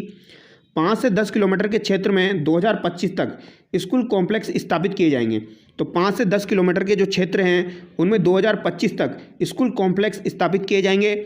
इसके अंतर्गत सभी प्रकार के स्कूल, खेल मैदान, पुस्तकालय, सामाजिक चेतना केंद्र और बाल केंद्र बनाए जाएंगे, ठीक है। तो ये आपको ध्यान रखना है। यहाँ पर बात अध्याय 7 की हो रही है, स्कूल परिसर की, स्कूल कॉम्प्लेक्स की। इसके संसाधनों का प्रबंधन करने के लिए स्कूल कॉम्प्लेक्स प्रबंधन समिति का गठन किया जाएगा। तो स्कूल प्रबंधन समिति का यहाँ पर गठन किया जाएगा। अब अध्याय 8 देखिए, मानक निर्धारण एवं प्रत्यायन। तो मानक निर्धारण एवं प्रत्यायन देखिए अध्याय 8 में, प्रत्येक राज्य में शिक्षा नीति के मानकों को निर्धारित करने के लिए मानकों को स्थापित किया गया है जो निम्नलिखित प्रकार के हैं। तो देखिए, स्कूल शिक्षा विभाग। तो दोस्तों स्कूल शिक्षा विभाग जो है आपका वो क्या कार्य करेगा, शैक्षिक नीतियों का निर्धारण करेगा। तो जो नीतियाँ होगी, शैक्षिक नीतियाँ जो होगी आपकी, उनका निर्धारण कौन करेगा, आपका स्कूल शिक्षा विभाग करेगा। लेकिन नीतियों को क्रियान्वित करना और मॉनिटरिंग करने का काम कौन करेगा, यह आपका स्कूल शिक्षा निदेशालय करेगा। कौन करेगा, निदेशालय जो है ये उनको क्रियान्वित और मॉनिटरिंग करने का कार्य करेगा, जबकि स्कूल शिक्षा विभाग जो है वो निर्धारण करेगा शैक्षिक नीतियाँ जो होगी उनका निर्धारण करेगा, जबकि निदेशालय जो है वो मॉनिटरिंग और क्रियान्वित करने का कार्य करेगा। और एक आपकी है SCERT। SCERT जो है ये RSCERT उदयपुर अकादमिक का कार्य करेगा। और SSSA state school standards authority यानी राज्य स्कूल मानक प्राधिकरण जो है यह प्राधिकरण राज्य के स्कूलों के लिए मानकों का निर्धारण करेगा। देखो नाम से पता लग रहा है स्टेट स्कूल स्टैंडर्ड्स अथॉरिटी, तो ये स्टैंडर्ड निर्धारित करेगा आपका, ठीक है। SSSA जो है ये आपका स्कूलों के लिए मानकों का निर्धारण करेगा यानी स्टैंडर्ड्स निर्धारित करेगा। और SCERT जो है दोस्तों इसके आगे R लगा देना और ये उदयपुर अकादमिक कार्य करना, ये आपको ध्यान रखना है। आगे देखिए NEP 2020 राजस्थान के संदर्भ में कुछ इंपॉर्टेंट पॉइंट देखिए। पाठ्यचर्या का जो निर्माण है वो राजस्थान की 7 डाइट के सहयोग से नवीन पद्धति पर आधारित 4 पाठ्यचर्याओं का निर्माण किया जा रहा है। तो यहाँ पर 4 पाठ्यचर्याओं का निर्माण किया जा रहा है। 4 है पाठ्यचर्या आपकी NCF ECCE, NCF SE स्कूली शिक्षा, NCF TE शिक्षक शिक्षा और एक आपकी NCF AE प्रौढ़ शिक्षा। तो ये 4 आपके पाठ्यचर्याओं का निर्धारण किया जा रहा है। उपरोक्त चारों पाठ्यचर्याओं का संचालन करने के लिए 3 समितियों का निर्माण किया गया है। तो उपरोक्त 4 पाठ्यचर्याओं का संचालन करने के लिए 3 समितियों का यहाँ पर निर्माण किया गया है, ये भी आपको ध्यान रखना है। राजस्थान प्रशासनिक सुधार विभाग द्वारा शिक्षा नीति को क्रियान्वित करने के लिए 6 समूह बनाए गए हैं। तो राजस्थान प्रशासनिक सुधार विभाग द्वारा जो है दोस्तों शिक्षा नीति को क्रियान्वित करने के लिए 6 समूह आपके बनाए गए हैं। BRC, CRC और DIET की संरचना में परिवर्तन किया जाएगा। 2025 तक कम से कम 50% विद्यार्थियों को व्यावसायिक शिक्षा उपलब्ध कराई जाएगी। और ये आपका इंपॉर्टेंट पॉइंट है, ये आपको ध्यान रखना है, ठीक है। 2025 तक क्या रहेगा दोस्तों, 50% विद्यार्थी तो आपके ऐसे रहेंगे जिनको व्यावसायिक शिक्षा प्रदान की जाएगी, उपलब्ध करवाई जाएगी। 2030 तक 100% यानी युवा और प्रौढ़ साक्षरता दर की जाएगी। तो ये भी आपको ध्यान रखना है, 100% युवा और प्रौढ़ साक्षरता दर जो है वो 2030 तक की जाएगी, ये भी आपको ध्यान रखना है, ये आपका इंपॉर्टेंट है, ठीक है। तो दोस्तों यहाँ पर लगभग आपका कंप्लीट होने वाला है, थोड़ा सा आपका बाकी है, ठीक है। ये एक पेज बचा हुआ है। अब सार्थक देखिए दोस्तों, शिक्षा मंत्रालय यानी मिनिस्ट्री ऑफ एजुकेशन भारत सरकार द्वारा शिक्षा नीति को क्रियान्वित करने के लिए जो दिशा निर्देश जारी किए गए हैं उन्हें सार्थक कहा जाता है। तो जो भी दिशा निर्देश आपके जारी किए गए हैं उन्हें सार्थक कहा जाता है, ये अभी हमने ऊपर भी देखा था, ठीक है। उच्च शिक्षा में MPhil के पाठ्यक्रम को समाप्त कर दिया गया। तो MPhil का जो पाठ्यक्रम है दोस्तों उसे समाप्त कर दिया गया है, ये भी आपको ध्यान रखना है, ठीक है। तो ये 2 पॉइंट है, ये आपको ध्यान रखना है। सार्थक ध्यान रखना है, MPhil को समाप्त कर दिया गया है। अब यहाँ पर देखिए आप ABC academic bank of credit, ABC की स्थापना करना, एकेडमिक बैंक ऑफ क्रेडिट यानी ABC की स्थापना करना। स्नातक शिक्षा जो है, जैसे कि अगर आप 1 वर्ष की शिक्षा लेते हैं तो आपको प्रमाण पत्र दिया जाएगा, 2 वर्ष की शिक्षा अगर आप लेते हैं तो आपको डिप्लोमा दिया जाएगा, और 3 वर्ष की अगर आप शिक्षा ग्रहण करते हैं तो आपको डिग्री दी जाएगी। तो ये पॉइंट भी आपको ध्यान रखना है, प्रमाण पत्र, डिप्लोमा और डिग्री। तो स्नातक स्तर की शिक्षा में परिवर्तन किया गया है, तो ये आपको ध्यान रखना है दोस्तों। ये कुछ पॉइंट थे जो हमने देखे हैं, बाकी ऑलमोस्ट जितने भी यहाँ पर चीज़ें थी वो हमने कंप्लीट की है, ठीक है। पूरी PDF को हमने कंप्लीट किया है, इसकी PDF टेलीग्राम चैनल पर मिल जाएगी। इजी पॉइंट है, आपको आराम से याद हो जाएंगे। राष्ट्रीय शिक्षा नीति 2020, तो इससे संबंधित सवाल देखने वाले हैं। तो चलिए दोस्तों बिना देरी के शुरू करते हैं। पहला सवाल आप देखिए, पहला सवाल है NEP की फुल फॉर्म क्या है। तो NEP की फुल फॉर्म यहाँ पर पूछी गई है, बताइए दोस्तों इसका आंसर क्या होगा। New education policy, national Education policy, national exchange policy, या फिर आपका हो जाएगा नेशनल एग्जाम पॉलिसी। तो यहाँ पर आपका राइट आंसर क्या हो जाएगा दोस्तों, NEP की फुल फॉर्म आपकी क्या हो जाएगी, National Education Policy. Option B यहाँ पर आपका बिल्कुल करेक्ट हो जाएगा। अगला सवाल देखिए दोस्तों, शिक्षा नीति 2020 में 10+2 शिक्षा का नया पैटर्न क्या है। ये इंपॉर्टेंट सवाल है आपका, ये आपके एग्जाम में पूछा जा सकता है। तो शिक्षा नीति 2020 में 10+2 शिक्षा का नया पैटर्न क्या हो जाएगा आपका, तो ये 5+3+4 हो जाएगा। तो यहाँ पर ऑप्शन है आपका करेक्ट हो जाएगा। क्या हो जाएगा दोस्तों, 5+3+3+4, ये आपको ध्यान रखना है, इंपॉर्टेंट सवाल है, ये आपका एग्जाम में पूछा जा चुका है। आगे देखिए, नई शिक्षा नीति 2020 में मानव संसाधन विकास मंत्रालय को क्या नाम दिया गया है। तो मानव संसाधन विकास मंत्रालय को नई शिक्षा नीति 2020 में क्या नाम दिया गया है, बताइए दोस्तों इसका आंसर क्या होगा। मानव संसाधन मंत्रालय, नया शिक्षा मंत्रालय, विकास मंत्रालय, या फिर शिक्षा मंत्रालय। तो इसका नाम क्या हो जाएगा आपका, शिक्षा मंत्रालय हो जाएगा। ऑप्शन डी यहाँ पर आपका करेक्ट हो जाएगा। मानव संसाधन विकास मंत्रालय को क्या नाम दिया गया है, शिक्षा मंत्रालय नाम दिया गया है। अगला सवाल देखिए, नई शिक्षा नीति 2020 में पहले 5 सालों को कौन सी अवस्था कहा जाता है। तो नई शिक्षा नीति 2020 जो आपकी है उसमें पहले 5 सालों को कौन सी अवस्था कहा जाता है, ये यहाँ पर पूछा गया है। तो इसे दोस्तों फाउंडेशन स्टेज कहा जाता है। क्या कहा जाता है? इसे फाउंडेशन स्टेज कहा जाता है। यह आपको ध्यान रखना है, याद रह जाएगा। पहले 5 सालों को कौन सी अवस्था कहा जाता है नई शिक्षा नीति में, तो ये आपको फाउंडेशन स्टेज कहा जाता है। अगला सवाल देखिए दोस्तों, नई शिक्षा नीति 2020 में कौशल विकास पाठ्यक्रम किस वर्ग से शुरू होगा? तो कौशल विकास पाठ्यक्रम नई शिक्षा नीति 2020 में किस वर्ग से शुरू होगा वो यहाँ पर पूछा गया है। कक्षा 6, कक्षा 7, कक्षा 10 या फिर कक्षा 12। तो बताइए इसका आंसर क्या होगा दोस्तों। कौशल विकास पाठ्यक्रम आपका कक्षा 6 से शुरू होगा। ऑप्शन ए यहाँ पर आपका करेक्ट हो जाएगा। ठीक है, कक्षा 6 से आपका कौशल विकास पाठ्यक्रम शुरू होगा नई शिक्षा नीति 2020 के अनुसार। ये आपको ध्यान रखना है। अगला सवाल देखिए, नई शिक्षा नीति 2020 में एक छात्र को उसकी मातृभाषा में न्यूनतम कितनी कक्षा तक पढ़ाया जाना चाहिए? तो नई शिक्षा नीति 2020 के अनुसार मातृभाषा में न्यूनतम कितनी कक्षा तक उसको पढ़ाया जाना चाहिए? कक्षा 3, कक्षा 4, कक्षा 5 या फिर कक्षा 6 तक? तो दोस्तों यहाँ पर आपका राइट आंसर क्या हो जाएगा? कक्षा 5 हो जाएगा। कक्षा 5 तक उसको मातृभाषा में पढ़ाया जाना चाहिए। तो यहाँ पर ऑप्शन सी आपका करेक्ट हो जाएगा। और ये सवाल अच्छा सवाल है, ध्यान रखना है। आगे देखिए, हाल ही में नेप को कब संशोधित किया गया था? तो नेप को कब संशोधित किया गया ये यहाँ पर पूछा गया है। 2010, 2014, 2009 या फिर 2020। तो नेप को कब संशोधित किया गया? 2020 में संशोधित किया गया है। ये आपको ध्यान रखना है दोस्तों। अगला सवाल देखिए, नेप 2020 कौन से नंबर की राष्ट्रीय शिक्षा नीति है? तो नेप 2020 जो है दोस्तों ये आपके कौन से नंबर की राष्ट्रीय शिक्षा नीति है? पहली, दूसरी, तीसरी या फिर 5वीं? तो ये आपकी तीसरी हो जाएगी। ऑप्शन सी यहाँ पर आपका करेक्ट हो जाएगा। कौन सी हो जाएगी दोस्तों? ये आपकी तीसरी हो जाएगी। भारत में अब तक शिक्षा नीति किस वर्ष आई है? तो भारत में अब तक 3 बार शिक्षा नीति आ चुकी है। एक तो आपकी 1968 में आई थी, फिर दूसरी आपकी दोस्तों 1986 में आई, फिर आपकी 2020 में आई।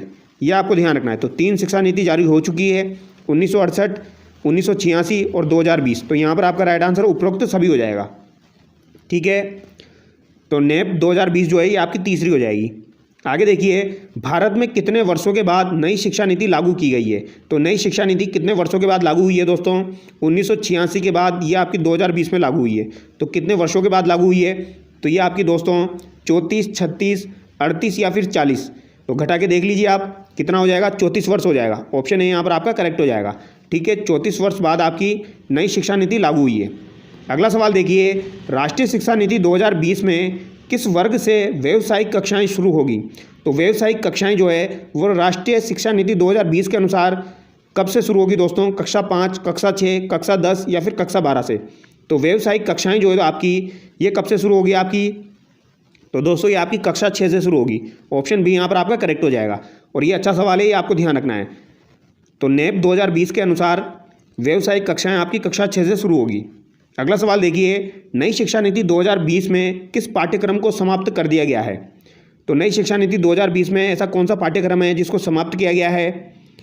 तो यहाँ पर देखिए आप पहला ऑप्शन देखिए, DLED, ELED, बीएड और आपकी एमफिल और उपरोक्त सभी। तो यहाँ पर एमफिल जो है दोस्तों इसको समाप्त कर दिया गया है। ऑप्शन सी यहाँ पर आपका करेक्ट हो जाएगा। एमफिल को यहाँ पर समाप्त किया गया है। आगे देखिए, नई शिक्षा नीति 2020 में व्यावसायिक क्षेत्र में कितने वर्षों के अध्ययन के बाद डिप्लोमा प्रदान किया जाएगा? तो कितने वर्षों के अध्ययन के बाद आपको डिप्लोमा प्रदान किया जाएगा नेप 2020 के अनुसार? 1 वर्ष, 2 वर्ष या फिर 3 वर्ष या फिर 4 वर्ष? तो दोस्तों 2 वर्ष के अध्ययन के बाद आपको डिप्लोमा प्रदान किया जाएगा। ये आपको ध्यान रखना है। तो नई शिक्षा नीति के अनुसार डिप्लोमा आपको 2 वर्ष की अध्ययन के बाद प्रदान किया जाएगा। आगे देखिए, राष्ट्रीय शिक्षा नीति 2020 के अनुसार अब PhD करने के लिए क्या आवश्यक है? तो PhD करने के लिए क्या आवश्यक है नई शिक्षा नीति के अनुसार? तो 4 साल की स्नातक डिग्री आपके पास होनी चाहिए दोस्तों। 4 साल की स्नातक डिग्री अगर आपके पास है तो आप PhD कर सकते हैं राष्ट्रीय शिक्षा नीति 2020 के अनुसार। तो PhD करने के लिए 4 साल की स्नातक डिग्री आपके पास आवश्यक है। ये आपको ध्यान रखना है। आगे देखिए, शिक्षा शब्द किस भाषा से लिया गया है? तो शिक्षा शब्द जो है दोस्तों ये आपका किस भाषा से लिया गया है? यूनानी, अंग्रेजी, जर्मन या फिर लैटिन? अच्छा सवाल है। तो शिक्षा शब्द जो है दोस्तों ये आपका लैटिन भाषा से लिया गया है। ये आपको ध्यान रखना है। किस भाषा से लिया गया है? लैटिन भाषा से लिया गया है। ठीक है, इंपॉर्टेंट सवाल है, ध्यान रखना है दोस्तों। अगला सवाल देखिए, नेशनल एजुकेशन पॉलिसी 2020 या नई शिक्षा नीति 2020 किसने तैयार की? तो नेशनल एजुकेशन पॉलिसी 2020 किसके द्वारा तैयार की गई है? कोठारी समिति, के कस्तूरी रंजन समिति, SR रंगनाथन समिति या फिर केंद्रीय माध्यमिक शिक्षा बोर्ड के द्वारा तैयार की गई है। बताइए इसका आंसर क्या होगा दोस्तों। इसका राइट आंसर आपका हो जाएगा के कस्तूरी रंजन समिति। यह आपको ध्यान रखना है, ऑप्शन बी यहाँ पर आपका करेक्ट हो जाएगा। ठीक है, तो नई शिक्षा नीति, नेशनल एजुकेशन पॉलिसी जो है आपकी 2020 वाली, ये किसके द्वारा तैयार की गई है? के कस्तूरी रंजन समिति के द्वारा तैयार की गई है। नेप 2020 के अध्यक्ष कौन हैं? तो नेप 2020 के अध्यक्ष आपके कौन हो जाएंगे दोस्तों? नरेंद्र मोदी, दौलत सिंह कोठारी, SR रंगनाथन या डॉक्टर के कस्तूरी रंजन। तो यहाँ पर कौन हो जाएंगे आपके? डॉक्टर के कस्तूरी रंजन हो जाएंगे। ऑप्शन डी यहाँ पर आपका बिल्कुल करेक्ट हो जाएगा। अगला सवाल देखिए, GDP का कितना प्रतिशत केंद्र सरकार द्वारा नई शिक्षा नीति 2020 में खर्च किया जाएगा? तो GDP का कितना प्रतिशत केंद्र सरकार के द्वारा नई शिक्षा नीति नेप 2020 में खर्च किया जाएगा दोस्तों, ये यहाँ पर पूछा गया है। तो लगभग 6% जो है दोस्तों वो केंद्र सरकार द्वारा नई शिक्षा नीति 2020 में खर्च किया जाएगा। ऑप्शन बी यहाँ पर आपका करेक्ट हो जाएगा। ठीक है, ये आपको ध्यान रखना है। अगला सवाल देखिए, पाठ्यक्रम को छात्र के संज्ञानात्मक विकास के अनुसार 4 चरणों में विभाजित किया गया है, इसका सही अनुक्रम क्या है? तो पाठ्यक्रम को छात्र के संज्ञानात्मक विकास के अनुसार 4 चरणों में विभाजित किया गया है। तो ये 4 चरण जो है दोस्तों, इनका अनुक्रम यहाँ पर पूछा गया है। तो बताइए क्या आंसर यहाँ पर आपका होगा? मूलभूत चरण, प्रारंभिक चरण, मध्य चरण या फिर माध्यमिक चरण, या फिर आपका प्रारंभिक चरण, फिर मूलभूत, फिर मध्य, फिर आपका माध्यमिक। फिर सबसे पहले यहाँ पर मूलभूत, मध्य, प्रारंभिक, माध्यमिक, और यहाँ पर मूलभूत, उच्चतर, मध्य और प्रारंभिक। क्या आंसर होगा यहाँ पर? यहाँ पर आपका राइट आंसर ऑप्शन ए हो जाएगा दोस्तों। सबसे पहले मूलभूत चरण आपका आएगा, फिर आपका प्रारंभिक चरण है, फिर आपका मध्य चरण, फिर आपका माध्यमिक चरण। ये आपको ध्यान रखना है। ठीक है, मूलभूत चरण, प्रारंभिक चरण, मध्य चरण और फिर आपका आ जाएगा माध्यमिक चरण। अगला सवाल देखिए, राष्ट्रीय शिक्षा नीति 2020 में छात्र और शिक्षक का अनुपात क्या रखा गया है? तो छात्र और शिक्षक का अनुपात यहाँ पर पूछा गया है 30:1, 25:1, 35:1 या फिर 40:1। तो छात्र और शिक्षक का अनुपात कितना हो जाएगा दोस्तों? छात्रों का अनुपात तो 30 हो जाएगा, शिक्षक का अनुपात 1 हो जाएगा। तो 30:1 हो जाएगा दोस्तों, ये आपको ध्यान रखना है। ऑप्शन ए यहाँ पर आपका करेक्ट हो जाएगा। अगला सवाल देखिए, राष्ट्रीय शिक्षा नीति 2020 के अनुसार राष्ट्रीय मूल्यांकन केंद्र किसके लिए बनाया जाएगा? तो राष्ट्रीय मूल्यांकन केंद्र आपका किसके लिए बनाया जाएगा? शिक्षकों के लिए, बच्चों के लिए, माता पिता के लिए या उपयुक्त सभी के लिए? तो बताइए इसका आंसर क्या होगा दोस्तों। तो ये बच्चों के लिए बनाया जाएगा। ठीक है, तो राष्ट्रीय मूल्यांकन केंद्र किसके लिए बनाया जाएगा? तो बच्चों के लिए बनाया जाएगा। ये आपको ध्यान रखना है। अगला सवाल देखिए, छात्रों के आकलन के लिए राष्ट्रीय मूल्यांकन केंद्र बनाया गया है, जिसका नाम क्या है? तो राष्ट्रीय मूल्यांकन केंद्र बनाया गया है छात्रों के लिए, इसका नाम क्या हो जाएगा? वो यहाँ पर पूछा गया है, दीक्षा, परख, NPS या फिर NCERT। तो यहाँ पर परख इसका राइट आंसर हो जाएगा दोस्तों। ठीक है, ये आपको ध्यान रखना है। राष्ट्रीय मूल्यांकन केंद्र बनाया गया है, जिसका नाम क्या हो जाएगा आपका? तो इसका नाम आपका परख हो जाएगा। और ये परख इंपॉर्टेंट है, ये आपको ध्यान रखना है। परख राष्ट्रीय शिक्षा नीति 2020 में शामिल एक राष्ट्रीय मूल्यांकन केंद्र है। परख में P का क्या अर्थ है? तो यहाँ पर पूछा गया है, परख जो है दोस्तों, इसमें P का क्या अर्थ है, ये पूछा गया है। परफॉर्मेंस, पॉलिसी, प्रॉब्लम या प्रोडक्शन? बताइए इसका आंसर क्या होगा। तो यहाँ पर P का अर्थ क्या हो जाएगा दोस्तों? परफॉर्मेंस हो जाएगा। ऑप्शन ए यहाँ पर आपका बिल्कुल करेक्ट हो जाएगा, ये आपको ध्यान रखना है। और राष्ट्रीय मूल्यांकन में जोड़ा गया है आपका परख। दीक्षा पोर्टल किससे संबंधित है? तो दीक्षा पोर्टल जो है दोस्तों, ये आपका किससे संबंधित हो जाएगा? ये सवाल काफ़ी बार एग्जाम में आ चुका है। तो देश में शिक्षकों के कौशल को विकसित करने के लिए आपका दीक्षा पोर्टल संचित किया गया है दोस्तों। ऑप्शन बी यहाँ पर आपका करेक्ट हो जाएगा, ये आपको ध्यान रखना है। तो देश में शिक्षकों के कौशल को विकसित करना दीक्षा पोर्टल का उद्देश्य है। तो यहाँ पर ऑप्शन बी आपका करेक्ट हो जाएगा। अगला सवाल देखिए, राष्ट्रीय शिक्षा नीति 2020 में निम्नलिखित में से कौन सा कथन प्रस्तावित है? तो राष्ट्रीय शिक्षा नीति 2020 में कौन सा कथन यहाँ पर प्रस्तावित है? अब इस सवाल को ध्यान से पढ़ना पड़ेगा, उसके बाद इसका आंसर निकलेगा।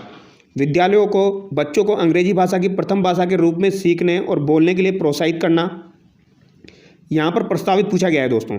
अपनी मातृभाषा में शिक्षित होना शैक्षिक और प्रौद्योगिकी उन्नति में बाधक है। बाल विद्यार्थियों के लिए बहुभाषी होने में उच्च संज्ञानात्मक लाभ है। इसके अलावा देखिए, द्विभाषीय उपागम विद्यार्थियों में उलझन पैदा करता है और सीखने में बाधा डालता है। तो दोस्तों अगर आप यहाँ पर चारों ऑप्शन पढ़ोगे तो इसका आंसर आपका आराम से निकल के आ जाएगा। ऑप्शन सी यहाँ पर आपका करेक्ट हो जाएगा। ठीक है, ये आपको ध्यान रखना है। बाल विद्यार्थियों के लिए बहुभाषी होने में उच्च संज्ञानात्मक लाभ है, ये इसका प्रस्तावित कथन हो जाएगा आपका राष्ट्रीय शिक्षा नीति 2020 का। ठीक है, बाल विद्यार्थियों के लिए बहुभाषी होने में उच्च संज्ञानात्मक लाभ है। अगला सवाल देखिए, राष्ट्रीय शिक्षा नीति 2020 के अनुसार आकलन के क्या उद्देश्य है? तो आकलन के क्या उद्देश्य हैं? 4 कथन यहाँ पर दिए गए हैं, पढ़कर आपको आंसर बताना है। पहला कथन देखिए, सीखने की स्तर को सुनिश्चित करने के लिए विद्यार्थियों में तनाव उत्पन्न करना और डर पैदा करता है। तो ये कथन तो आपका गलत हो जाएगा दोस्तों। अध्यापन अधिगम क्रियाओं को दोहराना, ये कथन आपका सही है। अधिगम और विकास को अनुकूलित बनाना, ये कथन भी आपका सही है। कक्षा के अंदर और बाहर विद्यार्थियों को समर्थन देना, तो ये कथन भी आपका सही हो जाएगा दोस्तों। तो यहाँ पर आपका फर्स्ट गलत होते ही ये भी गया आपका, ये भी गया और ये भी गया, सी यहाँ पर आपका राइट हो जाएगा। ठीक है, अगला सवाल देखिए, राष्ट्रीय शिक्षा नीति 2020 क्या सिफारिश करती है? तो राष्ट्रीय शिक्षा नीति 2020 जो है आपकी, ये क्या सिफारिश करती है? एक भाषावाद, बहुभाषावाद, पाठ्यक्रम का मानकीकरण या फिर मूल्यांकन का मानकीकरण। तो राष्ट्रीय शिक्षा नीति 2020 क्या सिफारिश करती है आपकी, बताइए इसका आंसर क्या होगा? तो ये बहुभाषावाद को प्रमोट करती है दोस्तों, ऑप्शन बी यहाँ पर आपका करेक्ट हो जाएगा। ठीक है, अगला सवाल है, राष्ट्रीय शिक्षा नीति 2020 में प्रस्तावित बदलाव है। तो प्रस्तावित बदलाव यहाँ पर पूछे गए हैं, मानकीकरण से लचीलापन, रचनात्मक मूल्यांकन से योगात्मक मूल्यांकन, संरचनाओं की समझ से परीक्षा के लिए सीखना है, बहुभाषिकता से कठोरता। तो यहाँ पर आपका राइट आंसर क्या हो जाएगा दोस्तों? राष्ट्रीय शिक्षा नीति 2020 में प्रस्तावित बदलाव हो जाएगा आपका मानकीकरण से लचीलापन, ऑप्शन ए यहाँ पर आपका करेक्ट हो जाएगा। अगला सवाल देखिए, राष्ट्रीय शिक्षा नीति 2020 में उल्लेखनीय मेरु शब्द का विस्तृत रूप क्या है? तो राष्ट्रीय शिक्षा नीति 2020 में उल्लेखनीय मेरु शब्द का विस्तृत रूप क्या हो जाएगा, वो यहाँ पर पूछा गया है। तो मेरु का अर्थ हो जाएगा दोस्तों multi disciplinary education and research university, option A यहाँ पर आपका बिल्कुल करेक्ट हो जाएगा। तो ये भी आपको ध्यान रखना है। अगला सवाल देखिए, राष्ट्रीय मूल्यांकन केंद्र परख का उद्देश्य क्या है? तो परख जो हमने देखा दोस्तों, इसका उद्देश्य क्या हो जाएगा, वो यहाँ पर पूछा गया है। इसी तरीके के सवाल आपके एग्जाम में आपको देखने को मिलेंगे। तो परख का उद्देश्य हो जाएगा मानदंड, मानक और दिशा निर्देश निर्धारित करना, ऑप्शन बी यहाँ पर आपका करेक्ट हो जाएगा। 4 ऑप्शन पढ़ोगे आप तो आपका आंसर आराम से निकल के आएगा दोस्तों। मानदंड, मानक और दिशा निर्देश निर्धारित करना जो है ये परख का उद्देश्य है। आगे देखिए, नेप 2020 के अनुसार एबीसी क्या है? तो एबीसी क्या है दोस्तों? तो एबीसी की पहले आप फुल फॉर्म देख लीजिए, एबीसी की फुल फॉर्म क्या होती है? तो एबीसी की फुल फॉर्म क्या हो जाएगी दोस्तों? यहाँ पर दिया गया है academic bank of credit, academic book of credit, उपरोक्त दोनों। तो यहाँ पर ऑप्शन है आपका करेक्ट हो जाएगा। एकेडमिक बैंक ऑफ क्रेडिट जो है वो एबीसी की फुल फॉर्म होती है दोस्तों। तो यहाँ से आपका निकल के आ जाएगा नेप 2020 के अनुसार एबीसी क्या है आपका? शिक्षा बैंक क्रेडिट है, ऑप्शन ए यहाँ पर आपका करेक्ट हो जाएगा। अगला सवाल देखिए, राष्ट्रीय शिक्षा नीति 2020 में प्री स्कूल स्तर 3 के लिए उपयोग की गई पारिभाषिक शब्दावली क्या है? तो प्री स्कूल 3 के लिए उपयोग की गई पारिभाषिक शब्दावली आपकी क्या हो जाएगी? बाल वाटिका, बाल विकास, बालवाड़ी, आंगनवाड़ी। तो ये बाल वाटिका हो जाएगी आपकी। ठीक है, क्या हो जाएगी? बाल वाटिका हो जाएगी। अगला सवाल देखिए, राष्ट्रीय शिक्षा नीति 2020 में स्कूली शिक्षा के किस स्तर पर चरण में बच्चों के बीच शिक्षण के न्यूनतम स्तर का उल्लेख है? तो न्यूनतम स्तर का उल्लेख आपका प्री स्कूल, प्राथमिक, प्री स्कूल और प्राथमिक और माध्यमिक। तो ये किस में हो जाएगा? बेसिक सा सवाल है, तो ये प्राथमिक में हो जाएगा आपका। ठीक है, अगला सवाल है, राष्ट्रीय शिक्षा नीति 2020 शुरुआती कक्षाओं में बच्चों को किस प्रकार के क्रियाकलापों के अवसर दिए जाने की बात करती है? तो शुरुआत में किस प्रकार के क्रियाकलाप के अवसर दिए जाने की बात करती है? घर में की जा सकने वाली गृह आधारित, विषय आधारित, मूल्यांकन केंद्रित या फिर सृजनात्मक, जिज्ञासात्मक, आयु एवं विकास के अनुरूप। तो इसका आंसर आपको देखते पता लग रहा है, ऑप्शन डी यहाँ पर आपका करेक्ट हो जाएगा। अगला सवाल देखिए, राष्ट्रीय शिक्षा नीति 2020 द्वारा अनुशंसित स्कूली शिक्षा की संरचना क्या है? तो ये अभी हम देख चुके हैं, 5+3+3+4। तो ये आपको ध्यान रखना है, 5+3+3+4, ये नई शिक्षा नीति 2020 के अनुसार है। अगला सवाल देखिए, सामाजिक आर्थिक रूप से वंचित समूहों के छात्रों का अवधारण सुनिश्चित करने के लिए राष्ट्रीय शिक्षा नीति 2020 प्रस्तावित करता है कि पाठ्यचर्या और शिक्षा शास्त्र कैसे होने चाहिए आपके? तो दोस्तों, परीक्षाओं पर केंद्रित हो, पाठ्य पुस्तकों पर केंद्रित हो, संलग्न और संदर्भित हो या मानकीकृत व एकरूपी हो। तो यहाँ पर आपका राइट आंसर क्या होना चाहिए? संलग्न और संदर्भित हो, ऑप्शन सी यहाँ पर आपका करेक्ट हो जाएगा। अगला सवाल देखिए, राष्ट्रीय शिक्षा नीति 2020 में निम्न में से कौन सा कथन प्रस्तावित है? तो राष्ट्रीय शिक्षा नीति 2020 में निम्न में से कौन सा कथन आपका प्रस्तावित है, वो यहाँ पर पूछा गया है। तो कथन पढ़िए, अपनी मातृभाषा में शिक्षित होना शैक्षिक और प्रौद्योगिकी उन्नति में बाधक है। तो यहाँ पर प्रस्तावित पूछा गया है, तो ये तो गलत हो जाएगा आपका। अगला देखिए, विद्यालयों को बच्चों को अंग्रेजी भाषा की प्रथम भाषा के रूप में सीखने और बोलने के लिए प्रोत्साहित करना चाहिए। तो ये भी गलत है। सर्वप्रथम बच्चों को अंग्रेजी भाषा नहीं सिखा सकते आप, प्रथम भाषा आपकी अंग्रेजी नहीं हो सकती है। बाल विद्यालयों के लिए बहुभाषी होने के उच्च संज्ञानात्मक लाभ है। तो ये कथन आपका बिल्कुल सही है। बाल विद्यार्थियों के लिए बहुभाषी होने के उच्च संज्ञानात्मक लाभ है। ऑप्शन सी यहाँ पर आपका करेक्ट हो जाएगा। द्विभाषी उपागम विद्यार्थियों में उलझन पैदा करता है और सीखने में बाधा डालता है, तो ये कथन भी आपका गलत हो जाएगा। अगला सवाल देखिए, राष्ट्रीय शिक्षा नीति 2020 पूरे देश के लिए प्राथमिक स्तर पर किस भाषा को निर्देश के माध्यम से प्रस्तावित करती है? तो पूरे देश के लिए प्राथमिक स्तर पर किस भाषा को निर्देश के माध्यम से प्रस्तावित करती है? हिंदी, अंग्रेजी, संस्कृत या मातृभाषा घर की भाषा? तो यहाँ पर राइट आंसर आपका ऑप्शन डी हो जाएगा, मातृभाषा घर की भाषा। ये आपको ध्यान रखना है। राष्ट्रीय शिक्षा नीति 2020 के अनुसार मूल्यांकन का उद्देश्य क्या है? तो मूल्यांकन का उद्देश्य क्या हो जाएगा? रटने की क्षमता का परीक्षण, पुनरुत्पादन व याद रखने की क्षमता को नापना, बच्चों को सीखने की प्रक्रिया में मदद करना, पूरे देश में बच्चों की तुलना करने के मापदंड बताना। तो मूल्यांकन का उद्देश्य क्या हो जाएगा आपका? बच्चों को सीखने की प्रक्रिया में मदद करना। ऑप्शन सी यहाँ पर आपका करेक्ट हो जाएगा। ये आपको ध्यान रखना है। NEP 2020 के तहत व्यावसायिक शिक्षा का आरंभिक चरण कौन सा है? तो NEP 2020 के तहत व्यावसायिक शिक्षा का आरंभिक चरण आपका कौन सा हो जाएगा? कक्षा 5, कक्षा 6, कक्षा 8 या कक्षा 9? तो चार ऑप्शन आपके सामने हैं, बताइए इसका आंसर क्या होगा दोस्तों? तो इसका राइट आंसर आपका हो जाएगा कक्षा 6। तो NEP 2020 के तहत व्यावसायिक शिक्षा का आरंभिक चरण आपका हो जाएगा कक्षा 6। ऑप्शन बी यहाँ पर करेक्ट हो जाएगा। अगला सवाल देखिए, NEP 2020 के तहत कौन सा नया कौशल स्कूलों में सिखाने पर जोर दिया गया है? तो कौन सा कौशल स्कूलों में सिखाने पर जोर दिया गया है NEP 2020 के तहत? लेखन कौशल, कोडिंग, अनुवाद या फिर आपका खेल? तो बताइए इसका राइट आंसर क्या होगा दोस्तों? तो इसका राइट आंसर हो जाएगा आपका कोडिंग। ऑप्शन बी यहाँ पर आपका बिल्कुल करेक्ट हो जाएगा। ये आपको ध्यान रखना है। अगला सवाल देखिए, NEP 2020 के में स्कूलों में छात्रों के प्रदर्शन का मूल्यांकन किस प्रकार होगा? तो नेशनल एजुकेशन पॉलिसी 2020 जो है आपकी, उसमें स्कूलों में छात्रों के प्रदर्शन का मूल्यांकन किस प्रकार से होगा वो यहाँ पर पूछा गया है। केवल शिक्षकों के द्वारा, सहपाठियों और शिक्षकों दोनों के द्वारा, माता पिता और शिक्षक द्वारा या केवल बाहरी परीक्षक द्वारा? तो बताइए इसका राइट आंसर क्या होगा दोस्तों?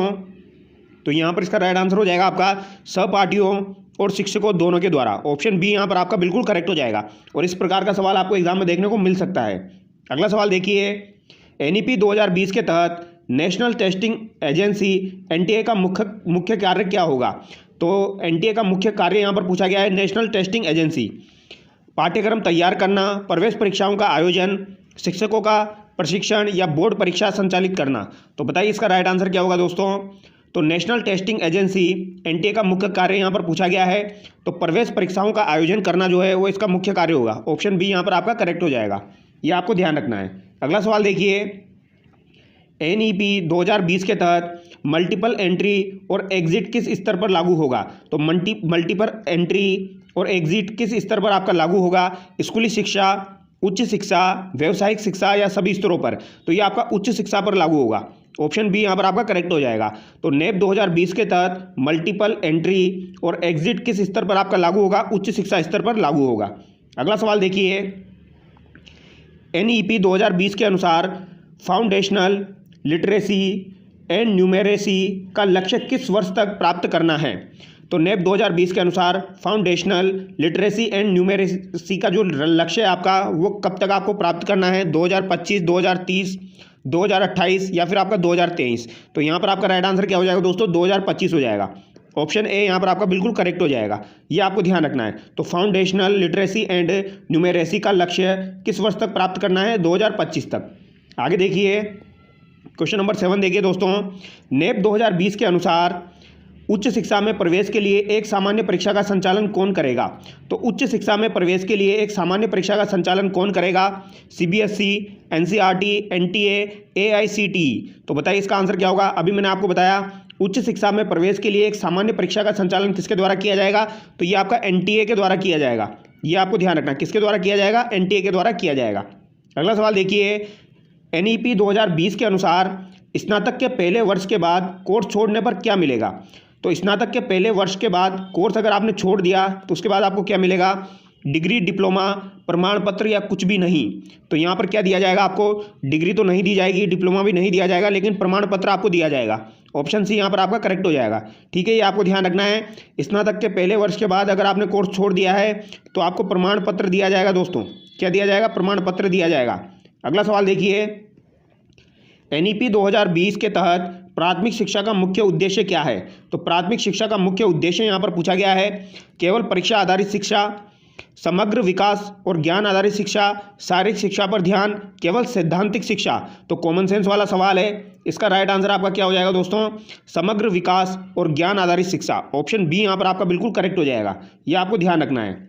अगला सवाल देखिए, NEP 2020 के अनुसार ECCE early childhood care and education का कार्यान्वयन किसके माध्यम से किया जाएगा? तो ECCE जो है दोस्तों, इसका कार्यान्वयन जो है वो किसके माध्यम से किया जाएगा, वो यहाँ पर पूछा गया है। Early childhood care and education का कार्यान्वयन किसके माध्यम से किया जाएगा? आंगनवाड़ी, प्राथमिक विद्यालय, प्राइवेट स्कूल या फिर ऑनलाइन शिक्षा। तो ये आपका आंगनबाड़ी के माध्यम से किया जाएगा। किसके माध्यम से किया जाएगा? आंगनबाड़ी के माध्यम से किया जाएगा, ये आपको ध्यान रखना है। अगला सवाल देखिए, क्वेश्चन नंबर 11, NEP 2020 के तहत बोर्ड परीक्षाओं में क्या बदलाव किया गया है? तो बोर्ड की परीक्षाएं जो है दोस्तों, उनमें क्या बदलाव किया गया है?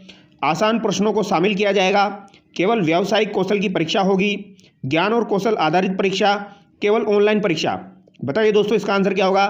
4 ऑप्शन आपके सामने हैं, तो यहाँ पर इसका राइट आंसर क्या हो जाएगा? ज्ञान और कौशल आधारित परीक्षा। ऑप्शन सी यहाँ पर करेक्ट हो जाएगा। तो बोर्ड परीक्षाओं में NEP 2020 के अनुसार क्या बदलाव किया गया है? ज्ञान और कौशल आधारित परीक्षा यहाँ पर ली जाएगी। आगे देखिए, NEP 2020 के अनुसार छात्रों को कितनी भाषाओं में शिक्षा प्राप्त करनी चाहिए? तो आपकी नेशनल एजुकेशन पॉलिसी 2020 जो है दोस्तों, इसके अनुसार छात्रों को कितनी भाषाओं में शिक्षा प्राप्त करनी चाहिए? 1 भाषा, 2 भाषा, 3 भाषा या फिर 4 भाषा? ये सवाल आपका पूछा जा सकता है। तो छात्रों को 3 भाषाओं में शिक्षा प्राप्त करनी चाहिए। ऑप्शन सी यहाँ पर आपका करेक्ट हो जाएगा। ये आपको ध्यान रखना है दोस्तों, 3 भाषाओं में आपको शिक्षा प्राप्त करनी चाहिए। आगे देखिए, क्वेश्चन नंबर 13 देखिए दोस्तों, NEP 2020 के तहत राष्ट्रीय शैक्षिक प्रौद्योगिकी मंच NETF का उद्देश्य क्या है? तो NETF का उद्देश्य यहाँ पर पूछा गया है, वो क्या हो जाएगा? डिजिटल शिक्षा को बढ़ावा देना, केवल शिक्षकों को प्रशिक्षित करना, परीक्षा प्रणाली को आसान बनाना, शैक्षिक संस्थानों को मूल्यांकन करना। तो बताइए इसका राइट आंसर क्या होगा दोस्तों? राष्ट्रीय शैक्षिक प्रौद्योगिकी मंच NETF जो है आपका, इसका उद्देश्य क्या है यहाँ पर, वो यहाँ पर पूछा गया है। तो बताइए इसका आंसर क्या होगा दोस्तों? तो इसका राइट आंसर आपका हो जाएगा डिजिटल शिक्षा को बढ़ावा देना। ऑप्शन ए यहाँ पर आपका बिल्कुल करेक्ट हो जाएगा। डिजिटल शिक्षा को यहाँ पर, डिजिटल एजुकेशन को बढ़ावा दिया जाएगा। आगे देखिए, NEP 2020 में किस कक्षा से कोडिंग सिखाने की सिफारिश की गई है? तो कोडिंग जो होती है दोस्तों, उसको सिखाने की सिफारिश आपकी किस कक्षा से की गई है? कक्षा 5, कक्षा 6, कक्षा 8 या कक्षा 10? तो ये कक्षा 6 से की गई है। ऑप्शन बी यहाँ पर आपका करेक्ट हो जाएगा। और ये आपका इंपॉर्टेंट सवाल है, ये आपको ध्यान रखना है, ठीक है? ऐसा सवाल आपका पूछा जा सकता है। आगे देखिए, NEP 2020 में छात्रों को किस प्रकार की रिपोर्ट कार्ड प्रणाली प्रदान की जाएगी? तो नेशनल एजुकेशन पॉलिसी 2020 जो है आपकी, छात्रों को किस प्रकार की रिपोर्ट कार्ड प्रणाली प्रदान की जाएगी? केवल अकादमिक प्रदर्शन पर आधारित, केवल शिक्षक की प्रतिक्रिया पर आधारित, 360 डिग्री समग्र मूल्यांकन, केवल विषयवार अंक? तो ये सवाल मैंने पहले भी आपको करवाया है। यहाँ पर आपका राइट आंसर क्या हो जाएगा? 360 डिग्री समग्र मूल्यांकन। ऑप्शन सी यहाँ पर आपका बिल्कुल करेक्ट हो जाएगा। अगला सवाल देखिए, NEP 2020 में मातृभाषा को शिक्षा का माध्यम किस कक्षा तक बनाए रखने की सिफारिश की गई है? तो मातृभाषा जो है आपकी, उसे शिक्षा का माध्यम किस कक्षा तक बनाए रखने की सिफारिश की गई है? कक्षा 5, 3, 8 या फिर कक्षा 10? तो बताइए इसका राइट आंसर क्या होगा आपका? तो यहाँ पर राइट आंसर आपका क्या हो जाएगा दोस्तों? कक्षा 5 हो जाएगा। ये आपको ध्यान रखना है। ऑप्शन ए यहाँ पर बिल्कुल करेक्ट हो जाएगा। अगला सवाल देखिए, NEP 2020 के तहत ECCE early childhood care and education को कितनी उम्र के बच्चों के लिए लागू किया गया है? तो इसे कितनी उम्र के बच्चों के लिए लागू किया गया है? 0 से 3 वर्ष, 3 से 6 वर्ष, 6 से 8 वर्ष या 0 से 6 वर्ष? तो ये कितने वर्ष की उम्र के बच्चों के लिए लागू की गई है आपकी ECCE? ये आपको ध्यान रखना है दोस्तों, early childhood care and education. तो यहाँ पर आपका राइट आंसर हो जाएगा 3 से 6 वर्ष। ऑप्शन बी यहाँ पर आपका करेक्ट हो जाएगा। ये आपको ध्यान रखना है, 3 से 6 वर्ष। आगे देखिए, अगला सवाल है आपका क्वेश्चन नंबर 18, NEP 2020 के तहत विद्यालयों में किस प्रकार के कौशल को महत्व दिया गया है? तो किस प्रकार के कौशल को यहाँ पर महत्व दिया गया है, वो आपसे पूछा गया है दोस्तों। सैद्धांतिक ज्ञान, व्यावसायिक और जीवन कौशल, केवल खेल कौशल, केवल परीक्षा आधारित कौशल? तो कॉमन सेंस वाला सवाल है दोस्तों, अगर आप थोड़ा सा दिमाग लगाओगे तो इसका आंसर निकल के आ जाएगा। तो यहाँ पर आपका राइट आंसर क्या होगा? व्यावसायिक और जीवन कौशल। ऑप्शन बी यहाँ पर आपका करेक्ट हो जाएगा। ये आपको ध्यान रखना है। अगला सवाल देखिए, NEP 2020 में किस उद्देश्य के लिए नेशनल रिसर्च फाउंडेशन NRF स्थापित किया जाएगा। तो ये यहाँ पर पूछा गया है दोस्तों, नेशनल रिसर्च फाउंडेशन NRF स्थापित किया जाएगा किस उद्देश्य के लिए? केवल विज्ञान के शोध को बढ़ावा देने के लिए, विभिन्न विषयों में शोध को प्रोत्साहित करने के लिए, प्राइमरी शिक्षा को सुधारने के लिए, या शिक्षकों के प्रशिक्षण के लिए? तो NRF जो है दोस्तों, ये किस लिए स्थापित किया जाएगा? आपका national research foundation. Question number 19 है आपका, इसका राइट आंसर क्या हो जाएगा? विभिन्न विषयों में शोध को प्रोत्साहित करने के लिए। ऑप्शन बी यहाँ पर आपका करेक्ट हो जाएगा। अलग अलग जो आपके सब्जेक्ट है उनके विषयों में शोध को प्रोत्साहित करने के लिए दोस्तों आपके NRF स्थापित किया जाएगा। अगला सवाल देखिए, NEP 2020 के अनुसार कितने स्तर की उच्च शिक्षा डिग्री प्रणाली लागू की गई है? तो कितने स्तर की उच्च शिक्षा डिग्री प्रणाली आपकी लागू की गई है? 1 स्तरीय, 2 स्तरीय, 4 स्तरीय, या फिर आपकी 6 स्तरीय? बताइए दोस्तों, इसका राइट आंसर क्या होगा? तो यहाँ पर आपका राइट आंसर क्या हो जाएगा? कितने स्तर की उच्च शिक्षा डिग्री प्रणाली लागू की गई है? 4 स्तर की। ऑप्शन सी यहाँ पर आपका करेक्ट हो जाएगा। और ये सवाल आपका डेफिनेटली आ सकता है दोस्तों, ये आपको ध्यान रखना है, ठीक है। यहाँ पर आपके जो 4 स्तर है वो पूछे भी जा सकते हैं। आगे देखिए, NEP 2020 के तहत भारत का शिक्षा बजट GDP का कितना प्रतिशत करने का लक्ष्य है? तो NEP 2020 के तहत भारत का शिक्षा बजट जो है वो GDP का कितना प्रतिशत करने का लक्ष्य है? 4%, 5%, 6%, या फिर आपका 7%? तो यहाँ पर आपका राइट आंसर कितना हो जाएगा दोस्तों? 6%। ऑप्शन सी यहाँ पर आपका करेक्ट हो जाएगा। अगला सवाल देखिए, NEP 2020 में स्कूली शिक्षा के किस चरण में गतिविधि आधारित शिक्षण को शामिल किया गया है या शामिल किया जाएगा? तो गतिविधि आधारित शिक्षण को शामिल किया गया है स्कूली शिक्षा के किस चरण में? माध्यमिक चरण में, प्राथमिक चरण में, उच्च माध्यमिक चरण में, या फिर आपके प्रारंभिक चरण में? तो स्कूली शिक्षा के किस चरण में आपके गतिविधि आधारित शिक्षण को शामिल किया गया है दोस्तों? तो ये प्रारंभिक चरण में शामिल किया गया है, ये आपको ध्यान रखना है, प्रारंभिक चरण में से शामिल किया गया है। आगे देखिए, NEP 2020 का लक्ष्य क्या है? तो NEP 2020 जो है दोस्तों, इसका लक्ष्य क्या है? केवल तकनीकी शिक्षा पर जोर देना, शिक्षा प्रणाली को समग्र और लचीला बनाना, केवल उच्च शिक्षा में सुधार करना, शिक्षा को पूरी तरह से ऑनलाइन करना। तो यहाँ पर इसका राइट आंसर क्या हो जाएगा? बेसिक सा सवाल है, ऑप्शन बी यहाँ पर आपका करेक्ट हो जाएगा। शिक्षा प्रणाली को समग्र और लचीला बनाना, यह आपका NEP 2020 का लक्ष्य हो जाएगा। अगला सवाल आप देखिए दोस्तों, NEP 2020 के अनुसार कितने प्रतिशत छात्र 2025 तक व्यावसायिक शिक्षा प्राप्त करेंगे? तो 2025 तक NEP 2020 के अनुसार व्यावसायिक शिक्षा कितने प्रतिशत छात्र प्राप्त करेंगे? 30%, 40%, 50%, या फिर आपके 60%? तो बताइए इसका राइट आंसर क्या हो जाएगा दोस्तों? 50% हो जाएगा। कितने प्रतिशत करेंगे? 50% जो है दोस्तों आपके छात्र वो 2025 तक व्यावसायिक शिक्षा प्राप्त करेंगे, ये आपको ध्यान रखना है। आगे देखिए, NEP 2020 में उच्च शिक्षा के लिए HECI में कितने वर्टिकल्स शामिल होंगे? तो HECI में कितने वर्टिकल्स शामिल होंगे वो यहाँ पर पूछा गया है। 2, 3, 4, 5। तो NEP 2020 में उच्च शिक्षा के लिए HECI में कितने वर्टिकल्स आपके शामिल होंगे? तो यहाँ पर 4 वर्टिकल्स आपके शामिल होंगे। कितने वर्टिकल्स शामिल होंगे? 4 वर्टिकल्स शामिल होंगे। आगे देखिए, NEP 2020 का उद्देश्य 100% सकल नामांकन अनुपात GER किस वर्ष तक प्राप्त करना है? तो ये यहाँ पर पूछा गया है दोस्तों, NEP 2020 का उद्देश्य 100% सकल नामांकन अनुपात GER किस वर्ष तक प्राप्त करना है? 2025, 2030, 2028 या 2040? तो बताइए इसका राइट आंसर क्या हो जाएगा दोस्तों? 2030 हो जाएगा। ऑप्शन बी यहाँ पर आपका करेक्ट हो जाएगा, ये आपको ध्यान रखना है। अगला सवाल देखिए, NEP 2020 के तहत शिक्षक बनने के लिए न्यूनतम योग्यता क्या है? तो शिक्षक बनने के लिए न्यूनतम योग्यता आपकी क्या हो जाएगी? 2 वर्ष की आपकी BEd या 4 वर्षीय इंटीग्रेटेड आपकी BEd हो जाएगी, स्नातक डिग्री हो जाएगी, डिप्लोमा इन टीचिंग हो जाएगा। तो वो यहाँ पर पूछा गया है।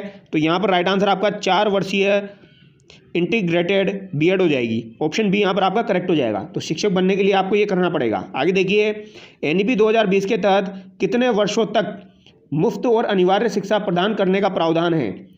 तो NEP 2020 के तहत कितने वर्षों तक मुफ्त और अनिवार्य शिक्षा प्रदान करने का प्रावधान रखा गया है? 3 से 18 वर्ष, 6 से 14 वर्ष, 6 से 18 वर्ष, या 3 से 6 वर्ष? तो यहाँ पर आपका राइट आंसर क्या हो जाएगा दोस्तों? 3 से 18 वर्ष जो है आपको मुफ्त और अनिवार्य शिक्षा प्रदान की जाएगी। ऑप्शन ए यहाँ पर आपका करेक्ट हो जाएगा, ये आपको ध्यान रखना है।